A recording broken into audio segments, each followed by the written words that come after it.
এই যুগে বহু মুরব্বীরা, বহু বাবাজিরা, বহু চাচিরা তাহাজ্জুদ পড়তে পড়তে কপালে দাগ ফেলে দেওয়ার পরও শুধু জাহান্নামে যাবে ছেলেকে সময় মতো বিয়ে না করার কারণে।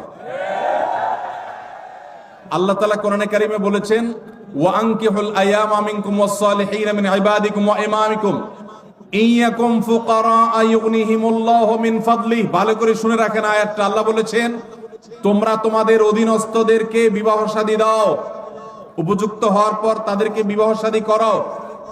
এই আয়াতের শেষাংশটা দেখেন কত ইন্টারেস্টিং। আল্লাহ বলেছেন, ইয়াকুনু ফুকারা, তারা যদি গরিব হয়, অভাবীও হয়, ইউগনিহিমুল্লাহু মিন ফাদলি, তুমি বিয়ে করাও, আল্লাহ তাআলা তাদের অভাব দূর করে দিবেন।